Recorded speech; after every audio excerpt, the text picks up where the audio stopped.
KIEV Reuters Ukrainian investigators fear corruption probes could get buried because the National Anti-Corruption Bureau will soon be flooded by thousands of old cases and recently passed legislation could further hobble their work.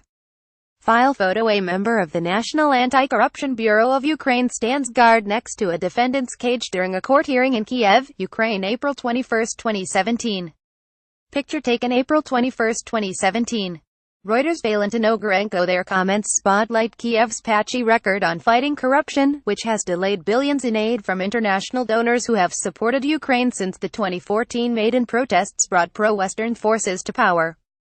Come after the NABU Anti-Corruption Bureau launched an investigation this week into an allied crime-fighting agency over extortion allegations. From Monday, 3,500 cases that were registered before December 2015 will be transferred from the prosecutor's office to NABU, which include, for example, investigations that may pertain to former Donald Trump campaign chief Paul Manafort. NABU began life in late 2015 and was given an exemption on investigating cases that opened before its creation, which expires on Monday. NABU wants the exemption extended, saying its 200-strong team of detectives cannot cope with the extra work. In an interview with Reuters on Thursday, NABU spokeswoman Svetlana Olafira said there was a risk that all current investigations by NABU detectives may be blocked. Serhiy Horbatiuk, head of special investigations at the General Prosecutor's Office, said the old cases would be sent to NABU to ensure no one looks at them. His investigations include 2 cases related to Manafort's work in Ukraine.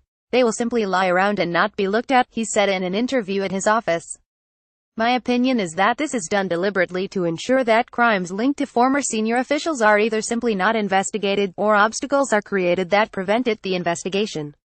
The restructuring of law enforcement is being used to ensure investigations don't take place, he added. Neither NABU nor Horbatiuk accused anyone by name of trying to block investigations. NABU appealed to President Petro Poroshenko to veto legislation passed in October which it believes will also harm investigations.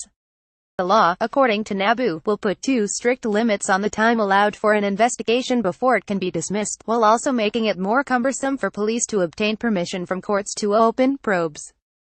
We urge the president to examine this bill thoroughly and to refrain from signing the current version, Olafira said, saying the bill could bring about the collapse of Ukraine's whole law enforcement system.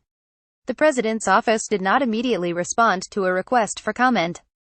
Additional reporting by Margaret Ochornik-Kondratенko and Sergei Karazi. Editing by Richard Baum. For Our Standards, the Thomson Reuters Trust Principles.